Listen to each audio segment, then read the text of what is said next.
Hi everyone, welcome to Microbial Genetics Part 2. So I hope everyone had already watched the part 1 of this lecture so that you have the foundation to understand the subsequent topics. Okay, so on Microbial Genetics Part 1, we have discussed comprehensively the basics of nucleic acids, its structures, composition, right? And the two types of nucleic acids, the DNA and RNA. Okay, so in this lecture, we'll be talking about the central dogma of molecular biology. Okay, central dogma of molecular biology. Why is it called central dogma? When you say dogma, is a principle. Okay, so central dogma of molecular biology explains the flow of genetic information within a cell. Okay? So, paano ba yung flow ng genetic information? Okay? So, it always starts with the DNA and then it will be transcribed, no? Transcribed to messenger RNA and then messenger RNA will be translated to proteins. Okay? So, see, we have a flow of genetic information there. So, coming from the DNA, no? The information from the DNA flows to the RNA and to the protein itself. Okay? As what I have repeated several times, no? So every protein structure in our body or in the structure of microorganism, be it bacteria, fungi, algae, every structure they have, it is already coded here in the DNA. Okay, so again, DNA serves as the blueprint of an organism. Okay, so for example, okay, so our hair, no, for eukaryotic organisms, our hair, okay, is for Filipinos, no, most of our hair is colored black. Okay, so the color black is encoded in the DNA. It's already on your DNA. That's why, diba, if they tell you that, uy, your complexion is quite fair, okay, nasa genes yan, diba? You always tell it like that. All right. So same for microorganism. Okay. For example, the presence of capsule in a bacterium is already coded on their DNA. Okay. So it's already there. So for it to be translated, for it to be a capsule, for it to be a structure, so the information here in the DNA needs to be transcribed to RNA molecule, and then RNA molecule, which has already the information from the DNA, will translate that information into a protein or a structure itself. Okay, so see, the genetic information, okay, here in the DNA flows, no, until it will become a structure, which is a protein. Okay, so that is the central dogma of molecular biology all about. All right. Okay. So central dogma is the process by which the instructions in DNA are converted into a functional product. Okay. So see. So here, information, instruction, the code, the recipe, the blueprint, no, similar terms, no, similar terms that are used to describe encoded information. Okay, so it stores in the DNA. Okay, so through transcription, the process right here, the information here will be carried, no, or will be transferred to messenger RNA. Okay, so this messenger RNA serves as carrier. Okay, because it carries the information from the DNA. Okay, carrier of information and translate it into functional proteins. Okay, so the proteins here are the products of the central dogma. Okay, so products or the structures, no, protein can be as well an enzyme. No, enzyme is a protein. Okay, so what does it suggest? Central dogma suggests that DNA contains the information needed to make all of our proteins. Okay, and that RNA is a messenger that carries this information to the ribosomes. Again, what is the function of ribosomes? Primarily to make proteins, okay, for protein synthesis, right? So again, it was first proposed in 1958 by Francis Crick, no, which is again this one of the discoverer of the structure of the DNA. So I hope it's just read the definition, no, just read the text here. It's self-explanatory. Okay, so and study the diagram here thoroughly, no, so that you understand what the central dogma of molecular biology is all about. Okay. Okay, let's use a little analogy, no, on central dogma of molecular biology. Okay, so suppose this is a eukaryotic cell. Okay, this is the nucleus, and these are the other organelles. Right. So if a cell have to synthesize an organelle, okay, so the organelle is the protein. Okay, so uh it does not synthesize it blindly. Okay, it has a blueprint. Again, a cell has a blueprint. Okay, and the information, right, on that certain organelle is contained in a DNA.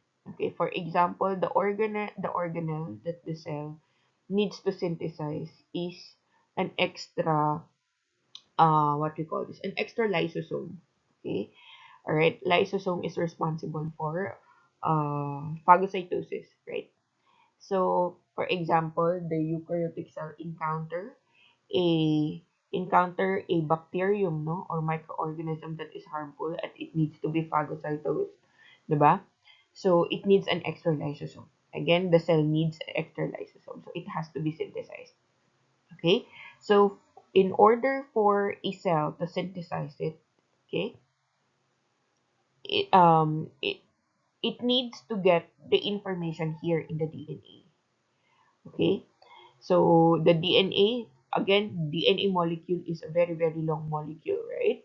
So a segment of the DNA is we call the gene, right? And the gene is a functional unit of heredity. So the gene contains a code for a functional protein. Okay, so that gene will be transcribed into an RNA. RNA again is a messenger molecule, right? That contains a genetic information coming from the DNA. The RNA now will be will be translated into protein to lysosome, okay, which is in an organelle of a cell. Okay, so for an analogy, let's say this set of pastries, no, in this set of pastries I want to make a cupcake. Let's assume I don't have any experience in making a cupcake. Okay, so I have to search the information in a cookbook or a recipe book. Okay, so this cookbook contains several recipes, no, for other pastries like donuts, cookies. Okay, but I only need the information for making a cupcake. All right, so search the cookbook and then retrieve the information or retrieve the recipe for cupcake. Okay, if you already have the recipe, you can now make the cupcake. All right, this cupcake again is a component of this pastries. All right, so that's how a genetic information flows from the DNA into the protein, no? That the organism needs to synthesize. Okay, so I hope you it's clear. Okay, or I hope you understand a little on the central dogma of molecular biology.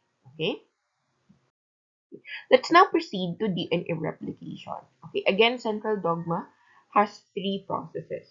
Okay, the first, replication, followed by transcription, and third, translation.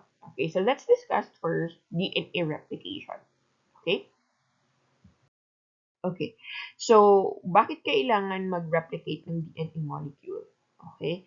So, it is primarily happening during cell cycle. Okay?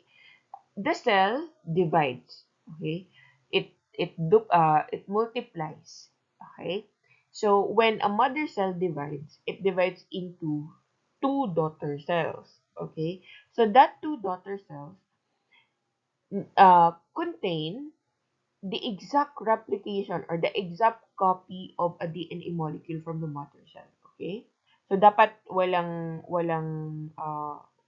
pagbabago dun sa copy ng DNA molecules. Dapat pareho silang meron. Okay?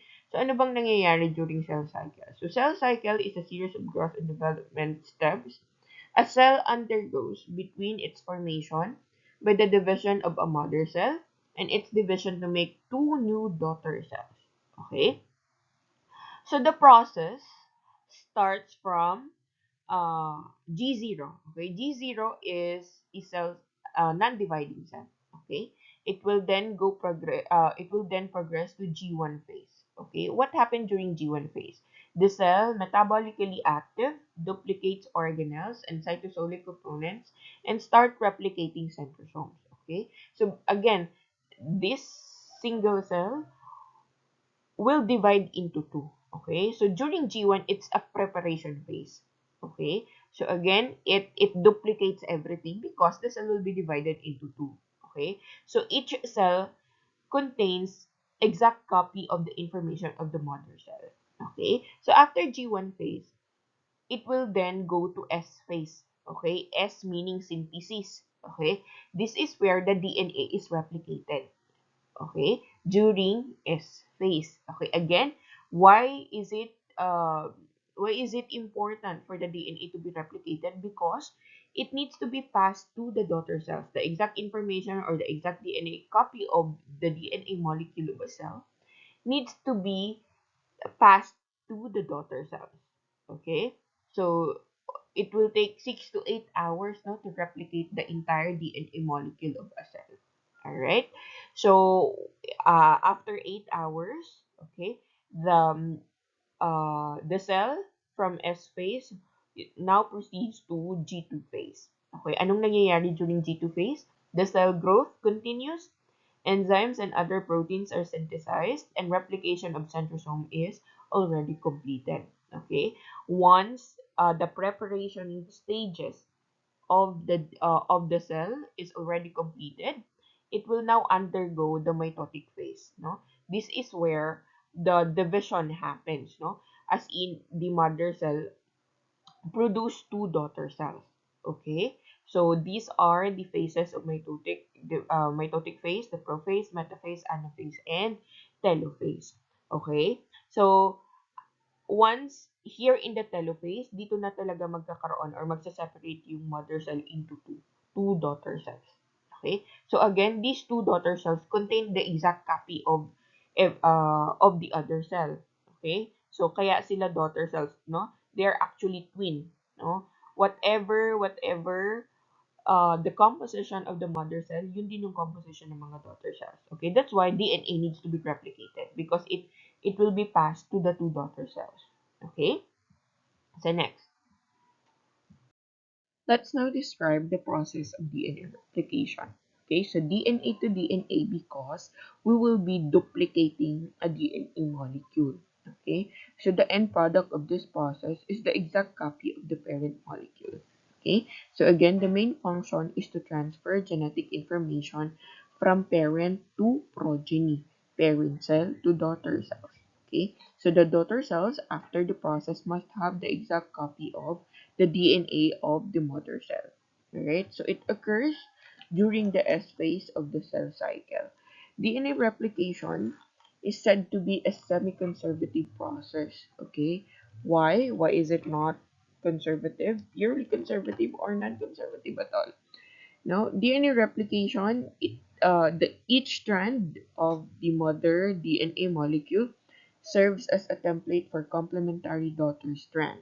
Okay, each strand becomes part of the daughter strand. Right. So take a look at the diagram. This is the parent molecule. All right, or parent DNA, and these two sets are the uh, two daughter what do you call this two new sets of DNA that will be passed to the daughter cells. Okay, so again, this is the mother molecule in navy blue strand. Okay, the newly synthesized strand are in purple. Right, so kung mapapansin nyo, yung bagong two sets of strands, meron pa ding component na galing doon sa mother molecule. Okay, kaya siya semi-conservative. Alright? Kung conservative siya, yung parent molecule, itong isang parent molecule na to, uh, magkasama pa rin sila. Alright? Tapos itong dalawang purple, um, magkasama din sila. Which is not possible. Kasi yung walang magiging template yung newly synthesized strand. Okay? So again, the purple ones are the newly synthesized strand. Okay? So diyan nagbe-base ng complementary bases yung newly synthesized strand. Diyan nagbe-base sa mother template. Okay? Kaya siya semi-conservative. So yung product, meron pa rin siyang component galing doon sa mother molecule. Okay? So remember guys, DNA molecules are two-strand molecules, right? And they are complementary to each other, meaning again, thymine always partner with adenine, guanine always partner with cytosine, and it goes on. Okay? So, kung ano yung hinihingi na kapartner ng nitrogenous bases doon sa mother strand, yun yung ibibigay doon sa newly synthesized strand. Okay? When the process is completed, the product, no, the two daughter cells have the exact copy of the DNA molecule of the parent cell. Okay, that's DNA replication. Let's now discuss the topic. Let's now discuss the steps by steps, no, of DNA replication. Right? So, first, the origin of replication is recognized by a group of proteins called origin recognition complex. By the way, guys, you have to take note of the text in red because they are enzymes, no? And they are responsible for, they are very important for DNA replication. Okay, so ano yung origin of replication or ORI. Okay? So there is a certain segment in the DNA molecule that serve as ORI. Okay, for example, this one, no? Itong may parang sun dyan. That is the ORI in the DNA. Okay? And it needs to be recognized by the origin recognition complex, and this is the enzyme. Okay? So, kailangan ma-recognize siya ng enzyme na yan to start the DNA replication. Okay? So, next, the helicase, another enzyme, unwinds the double helix in a process that is driven by ATP. So, helicase, this one, itong parang pointed shape na ito, this serves as the helicase. Anong ginagawa ng helicase? Di ba, uh, naka-helical yung DNA molecule. So, naka-curl siya. So, kailangan for it to be able to be replicated, it needs to be unwind. Okay? So, kailangan ma-unwind muna yung structures para makapag-start yung replication. So, sinong gumagawa nun? Si helicase. Alright? Ngayon, kapag na-unwind na siya, kailangan may kumabit na single-stranded DNA binding protein to maintain the separation of the parent strands. No? So, yung SSBB, ang short dyan or SSBs. So, para hindi mag-curl ulit yung DNA, kailangan may nakakabit dyan na SSB. See? Kung kompleto yung mga enzymes, so we have the ORI, okay, recognized by the ORC or origin recognition complex, kung saan mag-start yung process ng replication. Darating si DNA helicase or helicase para i-unwind yung DNA structure. To maintain the separation of the structure, nandiyan si single-stranded DNA binding protein or SSB. Okay? So, next process. Through the actions, no, of those three enzymes that we have first discussed, naka-unwind na yung DNA molecule. So, nakabuka na talaga siya. Okay? So, ngayon, may another enzymes na kailangan. Topoisomerase. So, anong ginagawa ng topoisomerase? Relieve torsional strain that results from helicase-induced unwinding. Okay? So, ito si helicase. Oh, nagbago lang yung shape dito sa diagram na ito. No? So, this is the helicase. See, it's still unwinding the DNA molecule. Okay? Para hindi mahirapan si helicase, kailangan meron nang nagre-relieve ng torsional strain sa DNA, no? Ini-straight niya na kaagad yung DNA molecule from the curling, no? Nandyan si topoisomerase. Okay? So, in prokaryotic cells, there are two types of topoisomerases, no? The type 1 and the type 2. The type 2 topoisomerase 2 or type 2 is also called DNA gyrase. Okay, si DNA gyrase is a very important molecule because, especially clinically, because it is inhibited by fluoroquinolones. What is fluoroquinolones? It is an antibiotic, okay, which has a very good gram-negative coverage. Example of fluoroquinolones are ciprofloxacin, ofloxacin, no? So, ito yung binibigay kapag nag-UTI yung mga pasyente, binibigay ito, no? Or kapag mayroon ng um, polymicrobial infections, fluoroquinolones are given. Okay? So, see, ini-inhibit ng fluoroquinolones itong molecule na to, the topoisomerase. By just inhibiting that alone, no, DNA replication will not push through already. Okay? Kaya magandang gamot si fluoroquinolones. Okay? So, ngayon, naka-unwind na yung DNA molecule and then the double-stranded, each strands of the double strand are already being separated by SSBs. Okay? So, si helicase tuloy-tuloy yung pamukha. Now, ready na siya for replication. How? Okay, paano ba nagsisimula yung pagdagdag ng bagong nitrogenous base? Okay? Nandiyan si enzyme primase. Anong ginagawa ni primase? Synthesizes short segments of complementary RNA primers. Okay. So, hanapin natin si DNA primase. No? Ito siya. Alright, this is another enzyme. Anong ginagawa niya? Nagpo-produce ng RNA primer. Ito po si RNA primer. Okay? Bakit po RNA primer? Di ba DNA yung nire-replicate? So, bakit may RNA dyan? Dapat DNA yung nilalagay dyan, DNA molecules, right? Or DNA nitrogenous base. That's correct. It's such that DNA polymerase, this one, who are responsible for constructing or synthesizing nitrogenous base for the DNA molecule, cannot really start the process of replication without RNA primer. Okay? Sa kanya, dito kasi kinakabit sa RNA primer yung newly synthesized DNA nucleotides. Okay? So again, kailangan ng RNA primer before mag-start yung um, synthesis ng new nucleotides, DNA nucleotides, kasi kakabitan ng bagong nitrogenous base. So, paano po yon? Yung DNA molecule, merong halong RNA primer? No, it's not, no? So, kapag natapos na yung synthesis by DNA polymerase, tinatanggal ito siya. Tinatanggal siya ng, sinong magtatanggal? The DNA polymerase as well. Okay? So, let's check the next slide. So, I have mentioned on the previous slide the DNA polymerase 3, no? Which is responsible for the production or synthesis of new nucleotides in the DNA. Okay, so it elongates the DNA strand by adding new deoxyribonucleotides in 5 to 3 direction only. Alright, so tingnan natin. Hanapin muna natin siya dito sa diagram, no? So itong green structure na ito, that is the DNA polymerase 3. Okay? So kung mapapansin nyo, in terms of the synthesis, no, of new strand, ito, tuloy-tuloy siya. And the other side is, excuse me, lagging. Okay? But kaya nagkaiba sila? Okay? So, this is a parent molecule, no? Na na-unwind, na nabadbad, and separated into two. So, again, di ba, DNA molecule is a double-stranded molecule. So, itong double-strand ito, pinaghiwalay sila. Okay? So, this one and the other one. Itong nasa taas, ang direction niya is 3 to 5N. Okay? 3 to 5N. And we call it leading strand template. Okay?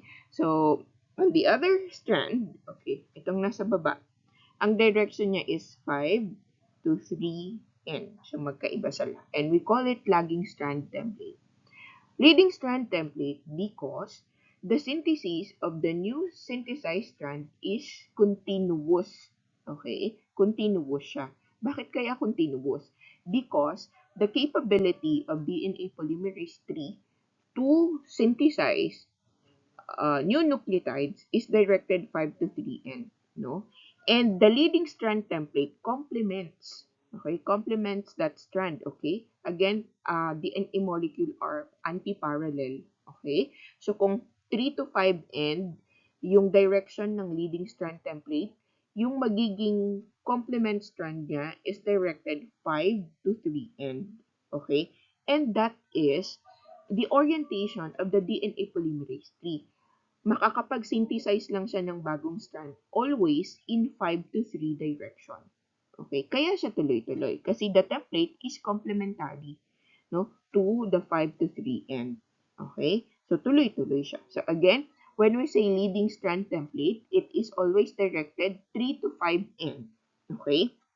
But the newly synthesized leading strand is always 5 to 3 end.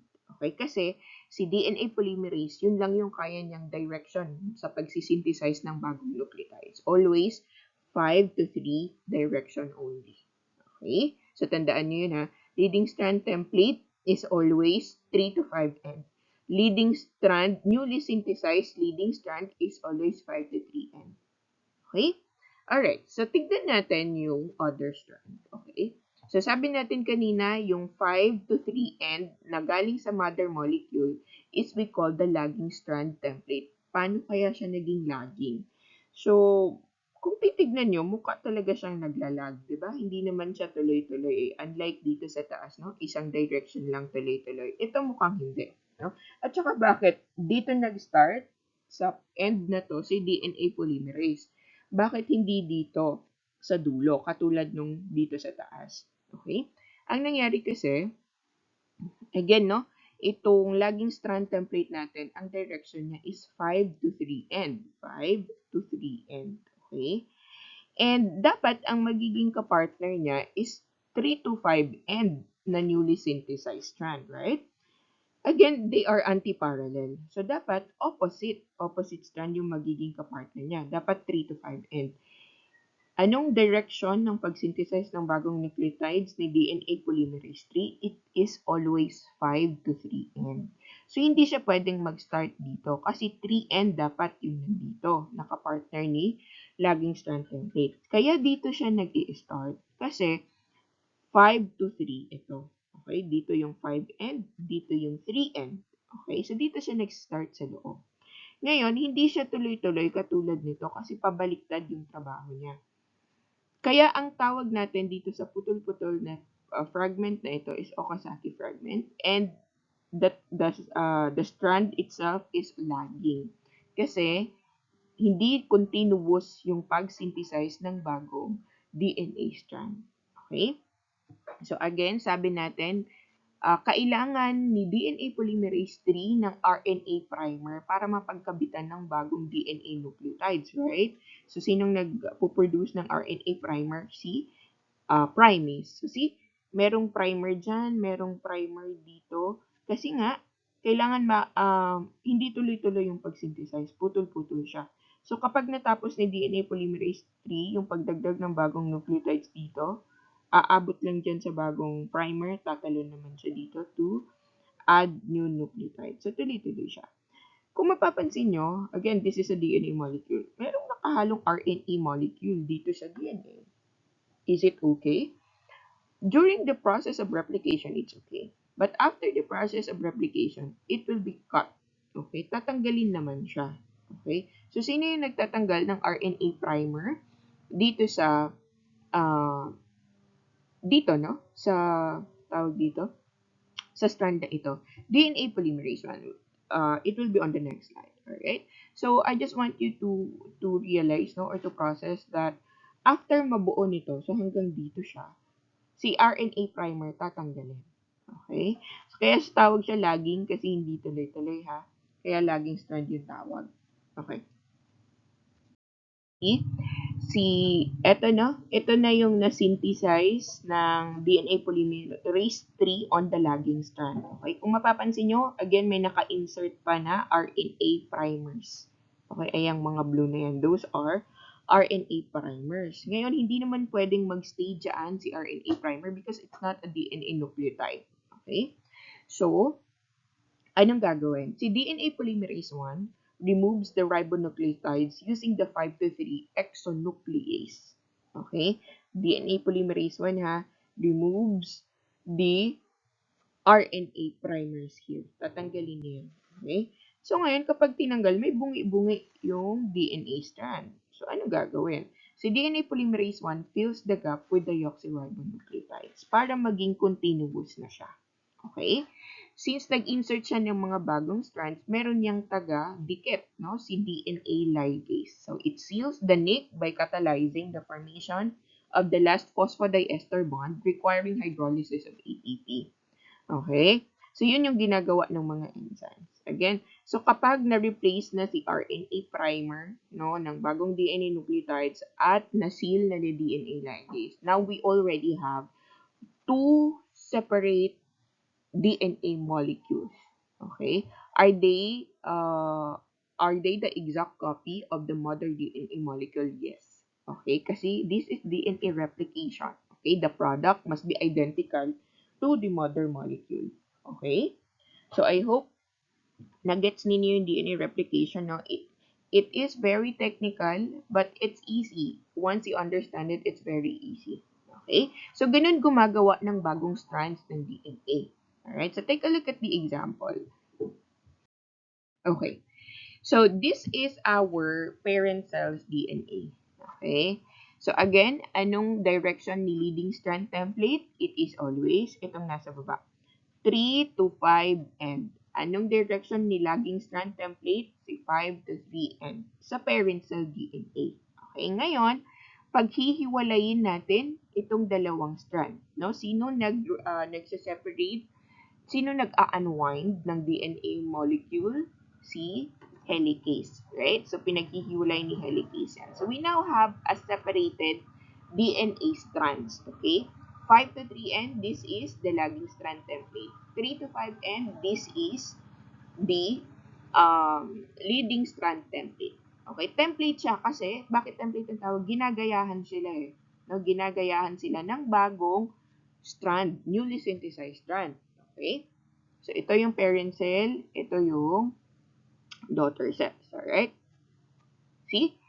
During synthesis, okay, di ba ito si laging strand? Ang magiging complementary strand niya is 3 to 5 end. This is the leading strand. Ang magiging complementary strand niya is 5 to 3 end. Okay? Check nyo ha. You check what we call this? Check the daughter cell's DNA or their newly synthesized DNA strand. Okay? Kung kapareho sila ng parent cell DNA, tingnan natin tong isang product. ATG, CCG, GGG. Are they the same? Yes, they are. Sa baba, TAC, GGC. Are they the same? They are the same. Tingnan natin to. 3 to 5 end. Kapareho ba ng 3 to 5 end dito? TAC, GGCC. Are they the same? Yes, they are the same. Okay? Yung 5 end, tingnan nyo. ATG din ba siya? ATG, CCG? Yes, they are the same. Again, this is DNA replication. So, kung ano yung sequence of bases dito sa parent cell DNA, dapat yun din yung magiging sequence dito sa daughter cell DNA. Okay? So, bakit kailangang i-replicate? Because these DNA molecules will be passed down to the daughter cells, okay, during cell division. Okay? Kaya, di ba, during mitosis where the cell divides, it has the exact copy of the parent cell. Okay? Hindi siya nagkakaiba. Alright?